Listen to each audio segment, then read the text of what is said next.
भारतवर्ष की पावन धरती ने अनगिनत वीरों और वीरांगनाओं को जन्म दिया है, जिनके बलिदान और पराक्रम ने आने वाली पीढ़ियों को सदैव प्रेरणा दी।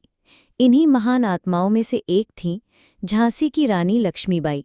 19 नवंबर 1828 को वाराणसी के 80 घाट के पास मोरोपंत तांबे और भागीरथी बाई के घर जन्मी इस कन्या का नाम मणिकर्णिका रखा गया, परंतु सभी लोग उन्हें प्यार से मनु पुकारते थे। छोटी सी उम्र से ही उनका स्वभाव बिल्कुल अलग था। जहां बाकी बालिकाएं गुड़ियों से खेलती थीं, वहीं मनु को तलवार पकड़ना, घोड़े पर चढ़ना और अखाड़े में पहलवानों को देखना अच्छा लगता था। उनके पिता ने भी उनकी इस प्रवृत्ति को प्रोत्साहित किया और उन्हें युद्ध कला, शस्त्र और संस्कृत विद्या की शिक्षा दिलवाई। यही प्रशिक्षण आगे चलकर उन्हें असाधारण योद्धा बनाने वाला था। मनु की माता का देहांत जल्दी हो गया। इस दुख ने उनके मन में दृढ़ता और भी बढ़ा दी। पिता दरबार में उच्च पद पर थे, इसलिए मनु को शुरू से ही शाही संस्कार और प्रशासन की कार्यप्रणाली का अनुभव हो गया था। उनकी मित्र मंडली में भी कई राजकुमार और राजकुमारियां शामिल थे, लेकिन जब प्रतियोगिता होती तो मनु कभी हार मानने वालों में से नहीं थी। घुड़सवारी हो, तलवारबाजी हो या तीरंदाजी, मनु हर जगह सबसे आगे रहीं। 14 वर्ष की उम्र में मनु का विवाह झांसी के राजा गंगाधर राव से हुआ। विवाह के बाद उनका नाम लक्ष्मीबाई रखा गया और वे झांसी की महारानी कहलाने लगीं। संयोग से यह विवाह केवल एक राजमहल की परंपरा न था, बल्कि झांसी के लिए सौभाग्य था। लक्ष्मीबाई आम स्त्रियों जैसी संकोची रानी नहीं थी। वे जनता से सीधे संवाद करतीं, समस्याएं सुनतीं और उनका निवारण भी करातीं। प्रजा उन्हें मात्र स्वरूपा मानती और सम्मान देती, लेकिन नियति ने उनके जीवन में दुखद मोड़ लाकर खड़ा कर दिया। उनका बच्चा बाल्यावस्था में ही चल बसा। शोकाकुल राजा ने एक बालक दामोदर राव को दत्तक लिया, किंतु अंग्रेज सरकार ने इस दत्तक उत्तराधिकारी को स्वीकार नहीं किया।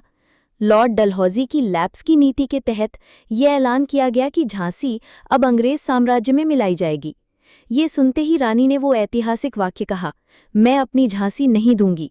ये वाक्य केवल उस समय की घोषणा न था, बल्कि ये भारत के स्वतंत्रता संग्राम की मशाल बन गया। 1857 की क्रांति जब मेरठ से शुरू हुई तो उसका प्रभाव पूरे उत्तर भारत में फैल गया।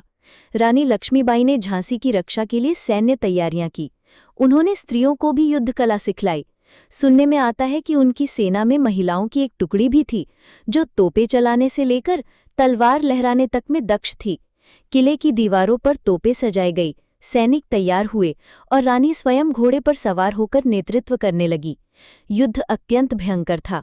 अंग्रेज सेना आधुनिक हथियारों से लैस थी, परंतु रानी की वीरता और संगठन शक्ति ने उन्हें बार बार पीछे ढकेला।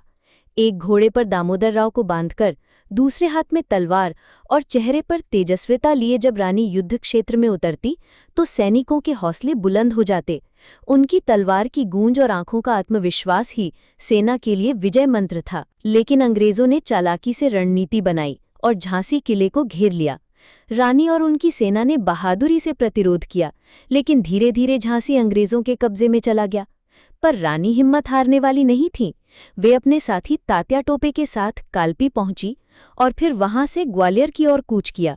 ग्वालियर में उन्होंने एक नई शक्ति संगठित की और अंग्रेजों को पुनः चुनौती दी। 18 जून 1858 को ग्वालियर की रणभूमि में रानी लक्ष्मीबाई ने अंतिम युद्ध लड़ा। अंग्रेज संगठित रूप से आक्रमण कर रहे थे, लेकिन रानी ने अंतिम सांस तक वीरता दिखाई। घोड़े पर सवार होकर वे घायल अवस्था में भी तलवार चलाती रहीं। अंग्रेज सैनिक उनके साहस से भयभीत थे। अंततः रानी वीरगति को प्राप्त हुईं, परंतु अंग्रेजों के हाथ उनका शरीर न लग सके। उन्हें वहीं रणभूमि में गुप्त रूप से अंतिम संस्कार दिया गया। रानी लक्ष्मीबाई का बलिदान केवल झांसी के लिए नहीं था, बल्कि पूरे भारत के लिए प्रेरणा स्रोत बन गया। उन्होंने ये सिद्ध किया कि स्वतंत्रता किसी भी रानी का सजावटी मुकुट नहीं, बल्कि हर इंसान का जन्मसिद्ध अधिकार है। उनकी वीरता ने आने वाली पीढ़ियों को ये सिखाया कि मातृभूमि की रक्षा के लिए त्याग करना ही सच्चा गौरव है।